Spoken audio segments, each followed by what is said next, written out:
오늘 우리에게 주시는 하나님의 말씀은 룻기 1장 1절에서 5절까지의 말씀입니다.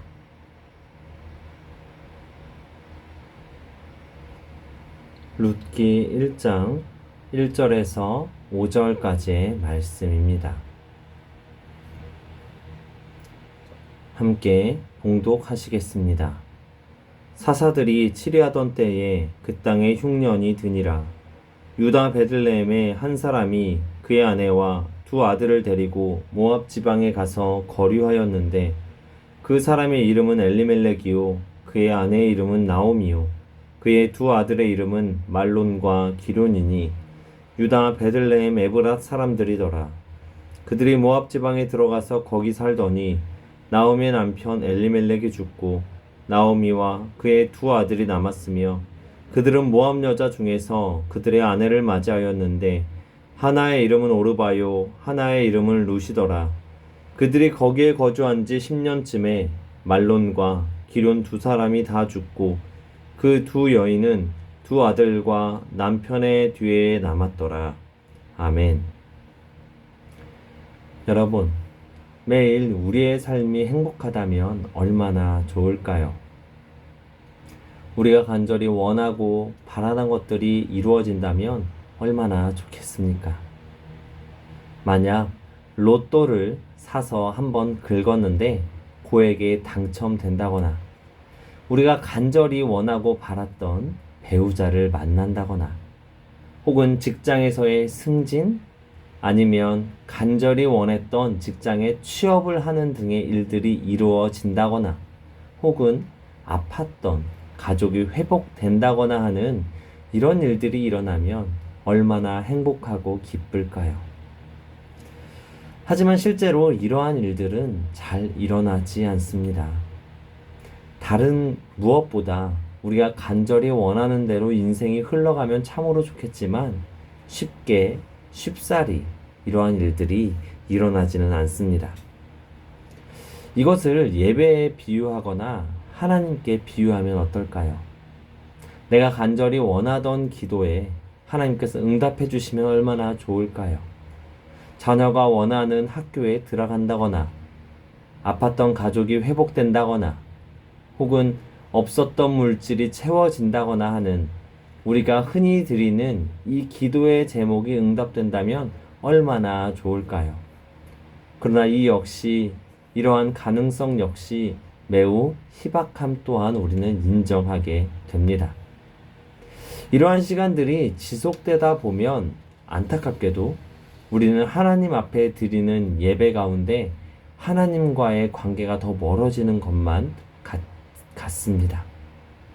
왜냐하면 하나님께서 우리의 기도에 응답해 주지 않으시는 것만 같고 하나님께서는 내가 원하는 대로 반응해 주시지 않는 것만 같기에 점점 하나님 앞에 드리는 예배가 의무와 형식이 되고 사랑보다는 그저 책임과 어쩔 수 없이 따분하게 앉아있는 그런 예배 시간으로 전락하게 되는 건 역시 사실인 것이죠. 누가복음 15장의 탕자의 비유 아시나요? 아버지의 유산을 받아 둘째 아들은 먼 나라로 떠나 허랑방탕하게 재산을 낭비합니다. 그 낭비하고 돌아온 그 둘째 아들을 아버지는 여전히 마냥 품어주시고 용서하시고 안아주시고 마을 주민들을 불러 큰 잔치까지 벌이게 됩니다. 이 모습을 본 큰형, 여태껏 아버지와 함께 살면서 아버지의 일을 돕고 자신의 삶을 충실하게 살았던 큰형은 이런 아버지의 태도를 보며 분노하게 됩니다. 이 모습 속에서 아버지는 큰형에게 왜 이렇게 분노하느냐 묻게 되고 이 큰형은 어찌 이렇게 허랑방탕하게 돈을 쓰고 돌아온 둘째 아들을 품어주냐고 하지만 그 아버지는 너는 여태껏 나와 함께 있었기 때문에 내가 가진 이 모든 재산은 다 너의 것이다. 저렇게 힘들게 고생하고 돌아온 그 둘째 아들을 내가 안아주고 품어주는 것이 무엇이 그리 잘못된 일이냐 라고 말을 합니다. 마치 큰형과 같이 우리는 신앙생활을 할 때가 참으로 많습니다. 나의 하나님께서 내가 원하는 대로 응답해 주시지 않을 때 우리의 마음은 돌아서게 됩니다.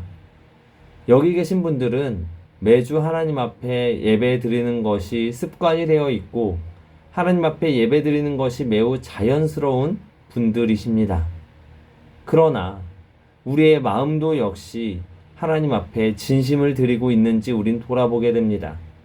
형식과 의무와 매 주일 습관처럼 드리는 이 예배 속에 하나님을 향한 그 마음이 얼마나 남아있는지 우리는 돌아보게 되는 것이죠. 오랜 부부 생활을 하거나 오랫동안 연애를 하거나 혹은 점점 이런 모든 관계 속에서 소홀하게 되면 우리는 그 사람을 향한 사랑이 아닌 의무와 형식과 책임만 남게 되는 슬픈 일들이 일어나곤 합니다. 함께 시간을 보내긴 보내고 함께 식사를 하긴 하는데 서로를 향한 마음이 부족합니다.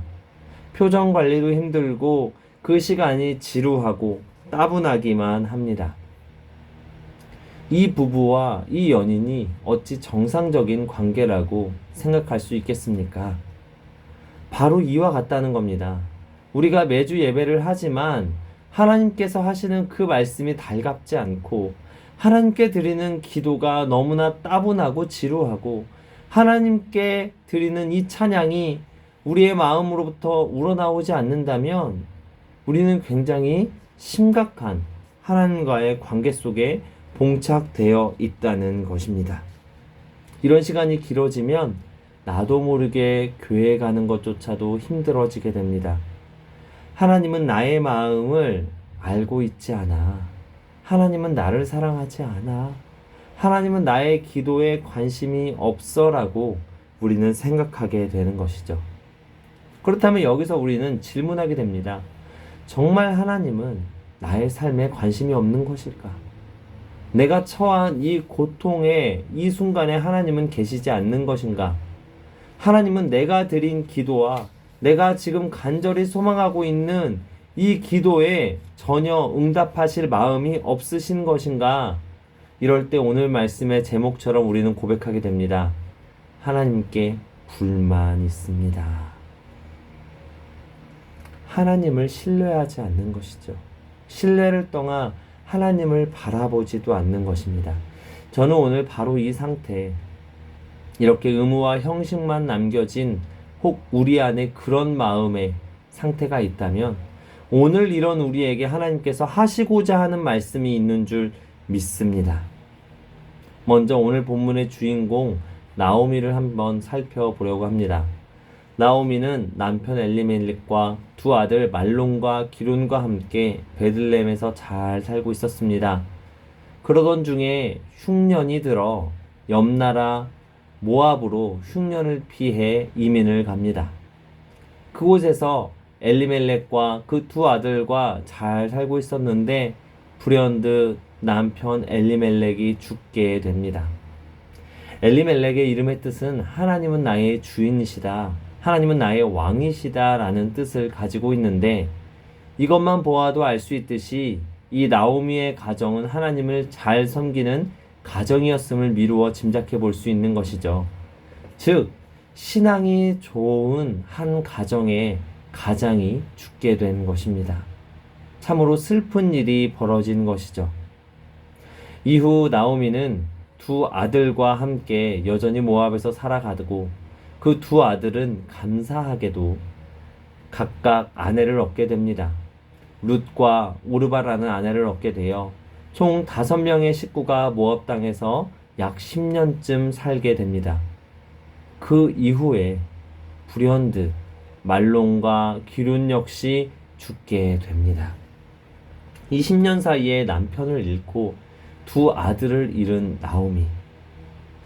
당시에 여성이 혼자 되는 것과 지금 여성이 혼자 되는 것은 시대적 배경으로 볼 때 큰 차이가 있습니다. 당시에 여성이 혼자 된다는 것은 당장 살아갈 생활비조차 마련할 수 없으며 주변의 시선에서는 그 집안의 남자들이 죽었으니 이 모든 것이 하나님 앞에 저주를 받은 한 가정으로 낙인 찍히게 되는 것이죠. 이런 어려운 상황 속에서 처해 있는 것입니다. 이럴 때 나오미가 하나님 앞에 어떤 고백을 하는지 아시나요? 오늘 본문은 아니지만 룻기 1장의 말미에 나오미는 다시 본국으로 돌아가면서 사람들을 향하여 자신의 이름을 나오미라고 부르지 말고 마라라고 부르라고 합니다. 이 마라라는 뜻은 쓰다 혹은 슬프다와 같은 뜻입니다. 즉 나오미는 자신의 이름, 기쁨, 이 기쁨을 저버린 채로 슬픔과 고통 속에 가득한 것입니다. 이에 더해 나오미는 사람들에게 이렇게 말합니다. 전능자가 나를 심히 괴롭게 하셨다라는 표현을 합니다. 이는 다시 말해 하나님이 나를 괴롭게 하셨다라는 것이죠.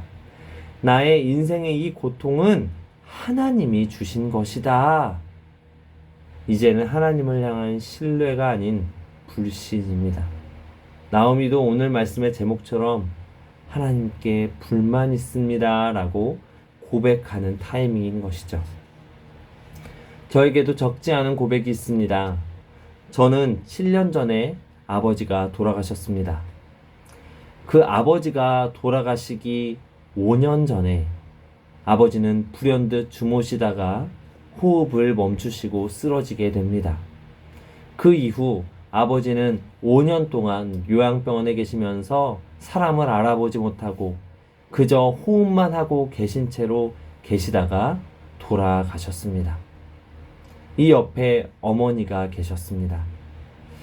갑작스런 가장의 쓰러짐으로 인해 어머니는 극심한 우울증에 시달리게 되셨습니다.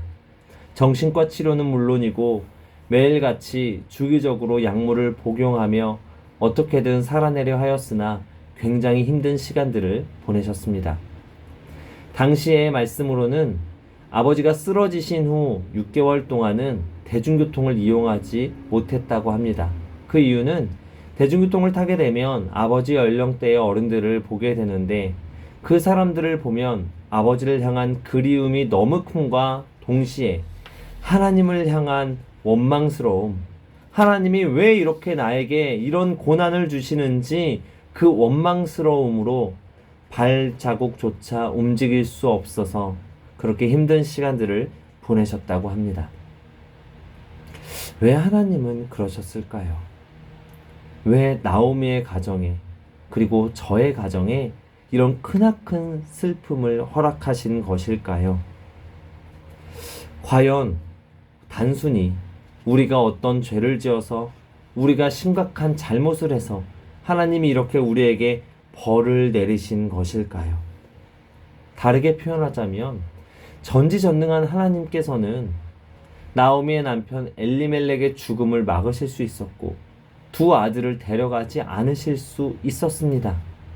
저의 삶에 적용해 보자면 하나님께서는 불현듯 아버지가 호흡에 멈추지 않도록 잘 건강을 챙길 수 있도록 하나님께서는 하실 수 있었습니다. 그러나 왜 하나님은 그러지 않았냐는 것입니다. 이 타이밍에서 깨어진 꿈의 축복의 저자 레리 크랩이 한 말이 있습니다. 그는 하나님 그분 자체를 믿는 것과 하나님이 내게 주신 것을 믿는 것은 확연히 다르다라고 하였습니다. 즉 신앙인인 우리들은 하나님 그분 자체를 믿는 것 같지만 사실 우리에게 주신 것들로 인해 하나님을 믿는다는 것입니다. 하나님께서 위로를 주셨기 때문에 믿고 물질을 채워주셨기 때문에 믿고 원하던 직장에 취업했기에 믿고 아름다운 가정을 허락해 주셨기 때문에 즉 우리에게 무언가를 주셨기 때문에 우리가 믿는다는 것입니다. 그저 우리를 구원하시고 우리를 향한 그 한없는 하나님의 사랑으로 인하여 하나님을 바라보는 것이 아니라 나의 삶을 더 윤택하게 해줘서 내가 원하는 기도에 응답을 해 주었기 때문에 우리가 하나님을 믿는다는 것입니다. 그리고 우리는 고통에 침잠하게 됩니다. 내가 원하는 대로 응답되지 않을 때, 내가 사랑하는 가정을 잃어버렸을 때, 내가 원하던 직장과 내가 원하던 삶을 살아갈 수 없을 때 우리는 자연스럽게 하나님도 잃어버리게 되는 것이죠. 그럴 때 누군가는 이렇게 이야기합니다. 이 모든 것은 하나님께서 당신을 훈련시키기 위한 것입니다. 근데 되물어 볼 수 있습니다. 하나님께서는 이렇게 잔혹하게 인간을 훈련시키시나요? 꼭 그래야만 하나요? 당사자가 아니고서는 이런 말을 들을 수 없습니다. 우리가 받는 고통은 하나님이 우리를 훈련시키기 위하여 잔혹하게 내모는 것이 아니라 사실은 인간의 죄성 때문에, 이 세상에 존재하는 악 때문인 것입니다. 그렇기에 이 죄인된 세상을 위하여, 이 인간을 위하여 하나님께서 예수 그리스도를 보내셨고, 그 예수 그리스도가 십자가에 못 박아 죽어야만 했던 것입니다.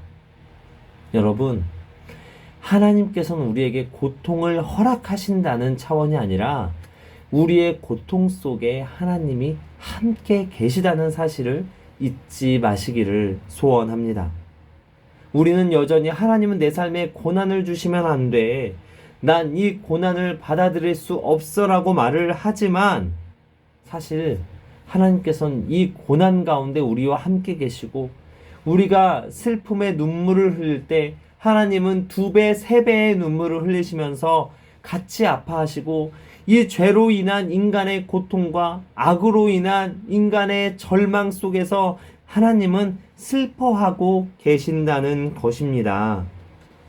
여러분, 그렇기 때문에 우리에게 주어진 고난을 우리가 애써 해석하려고, 애써 하나님이 주신 어떠한 것으로 해석하려고 우리가 할 필요가 없습니다.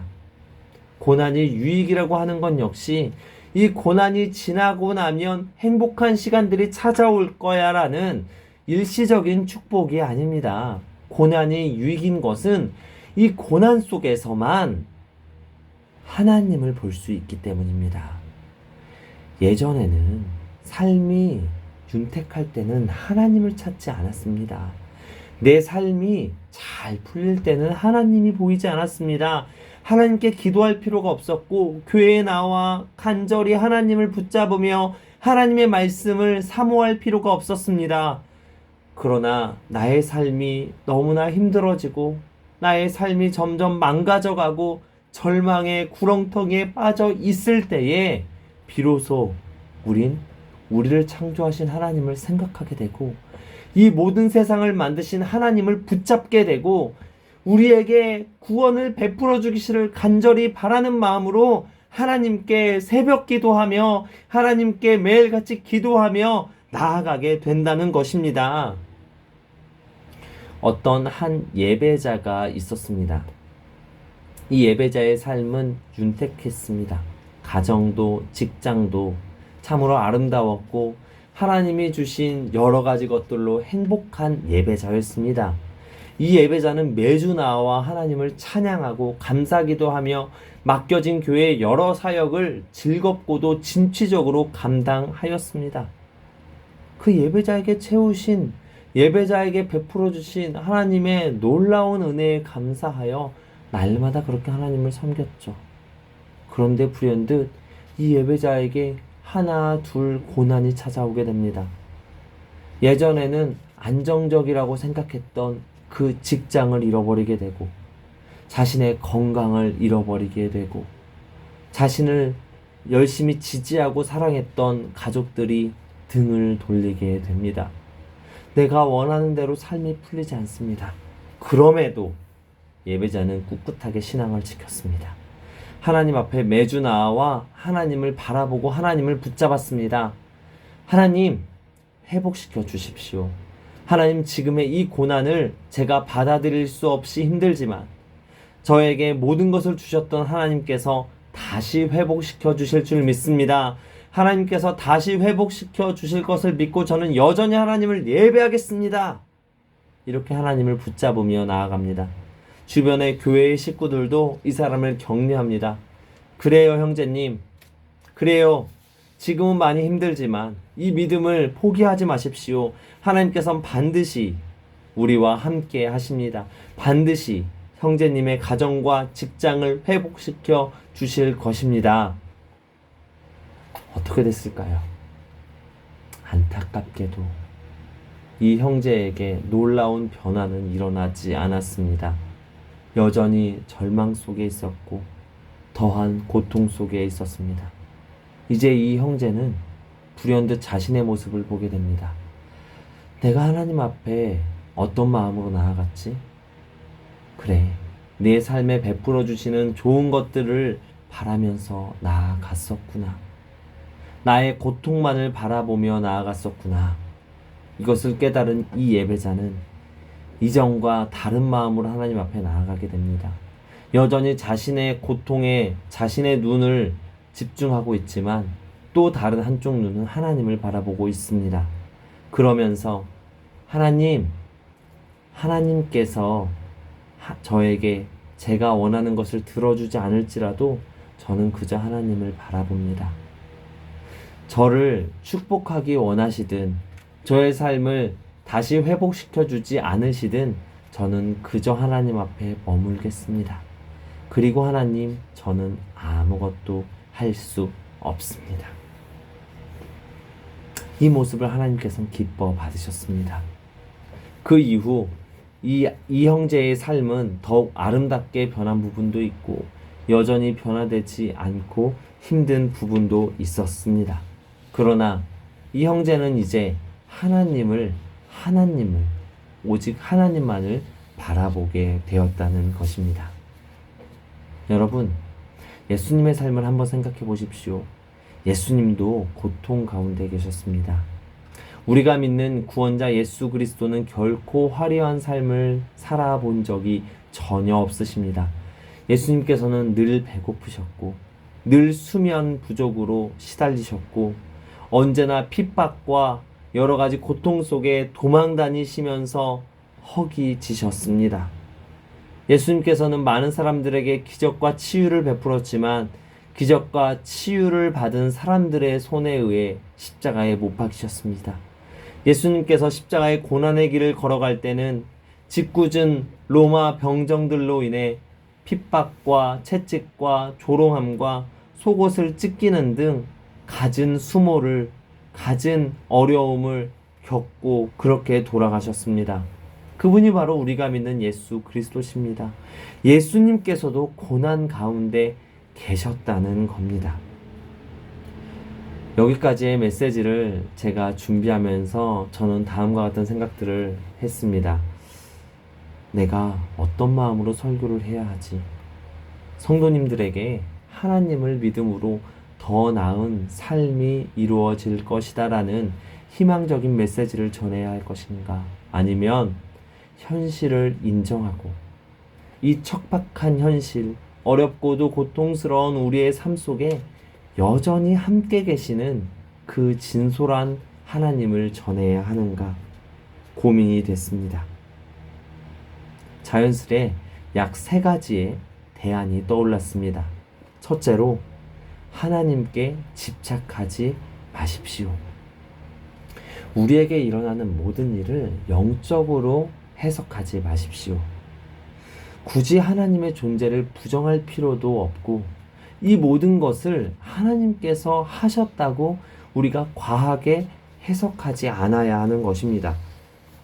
그저 우리에게 일어나는 일들은 나에게 일어날 수도 있고 옆에 있는 사람에게 일어날 수도 있는 것입니다. 신앙인에게 일어날 수도 있는 일이지만 신앙이 없는 사람에게도 일어날 수 있는 자연적인 이 세상 속에 일어나는 일이라는 것을 인식하십시오. 그렇게 하나님께 집착하지 않을 때 우리는 바르게 나 자신을 보게 됩니다. 바르게 지금 내가 무엇을 어떻게 해야 할지를 알게 되는 것입니다. 내 삶에서 할 수 있는 것들을 하게 되고 내 삶에 도움을 얻을 수 있는 것들을 얻게 되며 내 삶에 버려야 할 것들을 이성적으로 판단하여 버릴 수 있게 되는 것입니다. 두 번째로, 솔직한 언어로 하나님께 분노하고 좌절을 표현하십시오. 하나님 앞에 분노하라. 이것을 누군가는 불편해할 수 있습니다. 실제로 목사인 제가 단 위에서 이렇게 기도한다고 생각해 보십시오. 하나님, 전 하나님이 싫습니다. 하나님, 제 삶은 왜 이렇게 고통스럽습니까?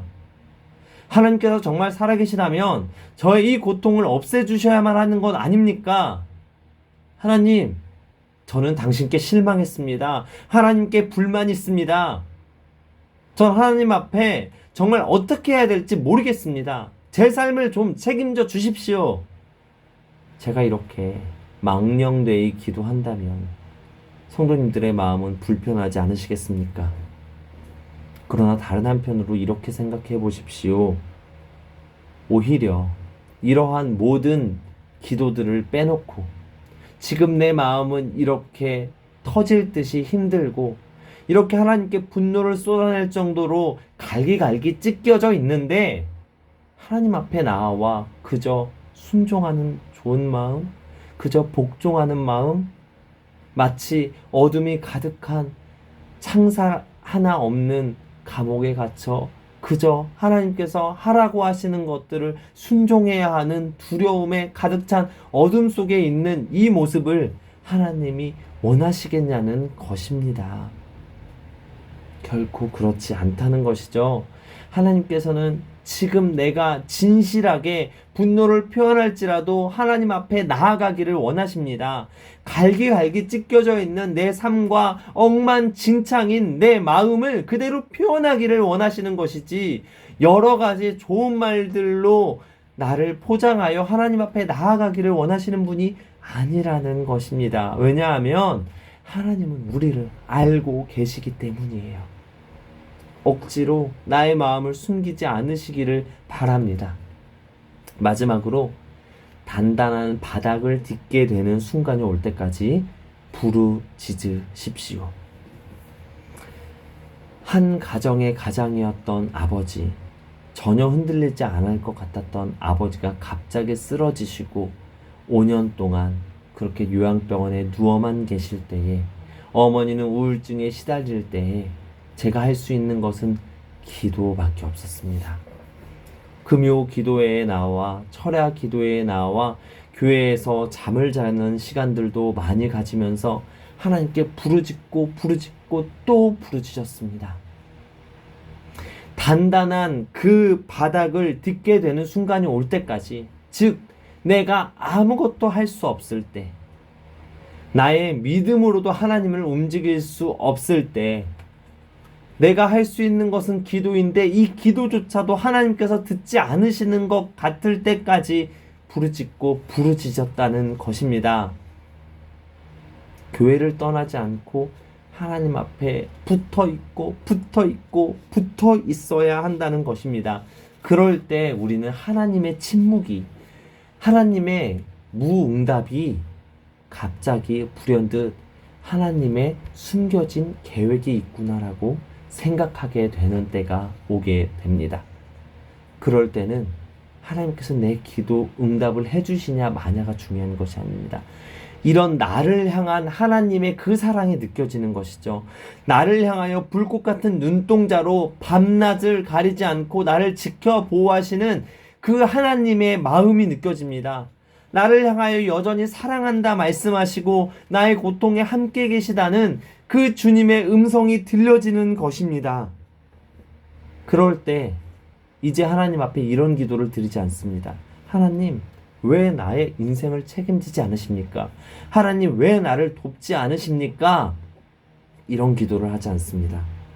오히려 하나님 존재 자체를 인정하게 되고 이 세상을 지으시고 나를 만드신 그 하나님이 적절한 때에 알아서 하시겠지, 이렇게 인정하게 되는 것입니다. 이것을 다른 말로 광야라고 할 수 있습니다. 사막, 황량한 광야입니다. 이에 따른 노랫말이 있어 적어와 봤습니다.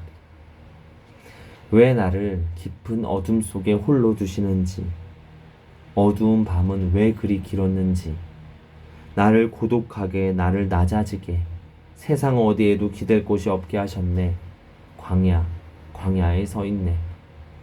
주님만 내 도움이 되시고 주님만 내 빛이 되시네. 주님만 내 친구 되시는 광야. 주님 손 놓고는 단 하루도 살 수 없는 곳 광야. 주께서 나를 사용하시려 나를 더 정결케 하시려 나를 택하여 보내신 그곳 광야. 성령이 내 영을 다시 태어나게 하시는 곳 광야. 광야에 서 있네. 내 자아가 산산이 깨지고 높아지려 했던 내 꿈도 주님 앞에 내어놓고 오직 주님 뜻만 이루어지기를, 나를 통해 주님만 드러나시기를 광야를 지나며. 여러분, 인생을 살아가다 보면 광야를 만납니다. 꿈이 깨지고 상처를 받습니다. 사랑하는 사람을 잃게 됩니다. 매일같이 행복한 삶이 지속되면 좋겠는데 결코 그런 일은 일어나지 않습니다. 우리는 이 절망의 때에 내가 아무것도 할 수 없음을 알게 됩니다. 하나님이 허락하신 이 고난 앞에 나의 무력함을 깨닫게 되고 내 힘으로 문제를 해결할 수 없기에 그저 막막하기만 할 때가 찾아옵니다. 그런데 이렇게 내 무력함을 인정하게 될 때 하나님께서 나를 향한 열망을 발견하게 됩니다. 고통 속에 함께 계시는 하나님을 보게 됩니다. 이것을 저는 은혜라고 말하고 싶습니다. 꿈이 깨지고 희망이 산산조각 났을 그 자리에 함께 계시는 하나님을 보게 되는 것이죠. 내가 고통 속에 눈물을 흘릴 때 내 옆에 계셔서 그 고통을 함께 참으시며 함께 눈물을 흘리시는 그 하나님을 바라보게 됩니다. 하나님께서 손을 뻗어 도와주실 수 있으시지만 지금은 때가 아니기에 그저 같이 슬퍼하시는 하나님을 만나게 되는 것입니다. 이처럼 연약하고 죄인인 우리가 살아가는 이 세상 속에서 찾아오는 이 고통을 우리는 어쩌면 친구로 받아들여야 합니다.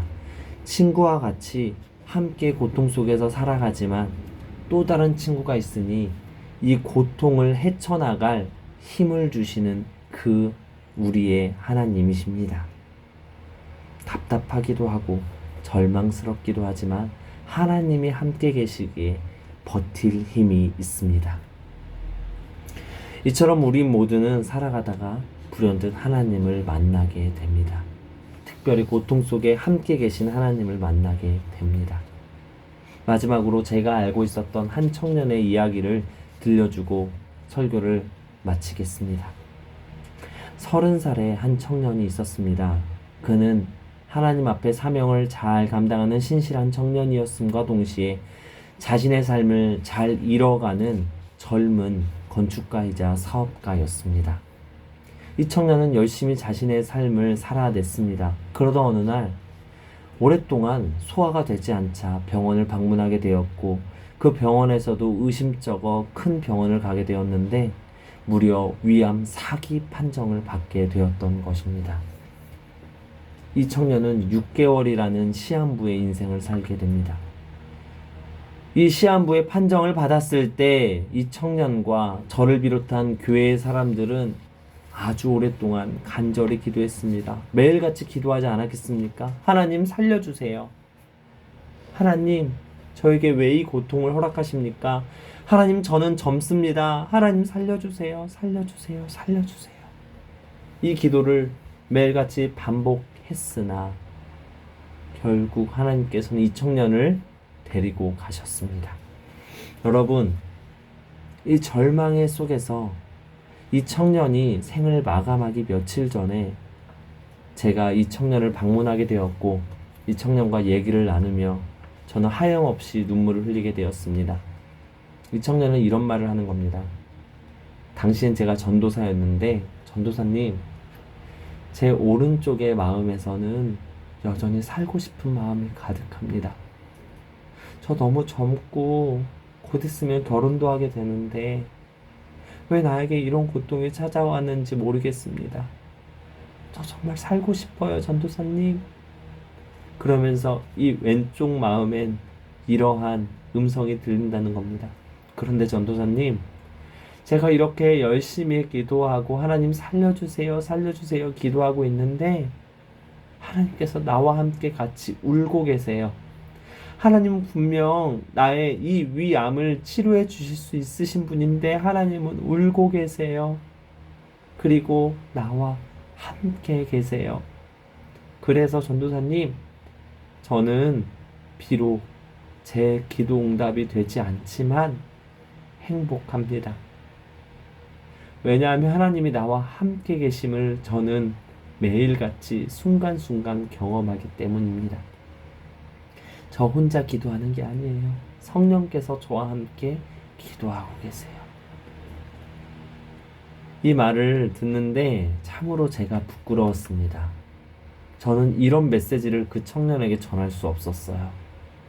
저는 여전히 그저 살려주세요. 이 청년을 불쌍히 여겨주세요. 이 젊음을 주님 뺏어가지 마시고 살려주세요라고 기도하고 있었던 겁니다. 그런데 이 청년을 향한 하나님의 마음은 다른 데 있었던 것 같습니다. 하나님의 뜻이 무엇인지 알 수 없으나 하나님은 이 청년과 함께 계시며 함께 아파하시며 이 청년을 하늘나라로 데리고 갔습니다.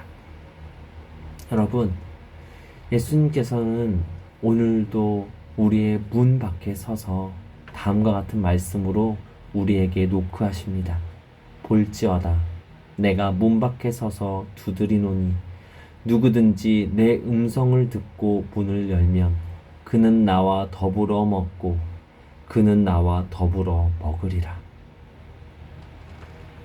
하나님께서는 말할 수 없이 큰 비극에서 놀랍도록 좋은 일을 이끌어내실 수 있는 분이십니다.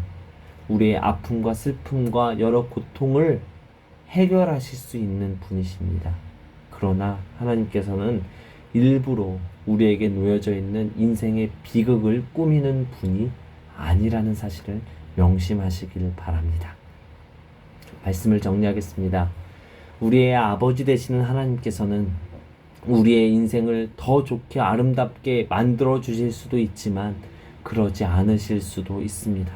그러나 분명한 것은 하나님께서는 우리와 함께 하십니다. 우리의 현실 속에서 함께 하십니다. 허황된 거짓말을 주시지 않으시고 있는 모습 그대로 우리를 인정하시며 우리와 함께 하십니다. 그 하나님을 기억하며 우리 삶의 한복판에 여전히 그 자리에 계시는 하나님과 함께 동행하며 살아가시는 저와 모든 성도님들 되시기를 간절히 소망합니다.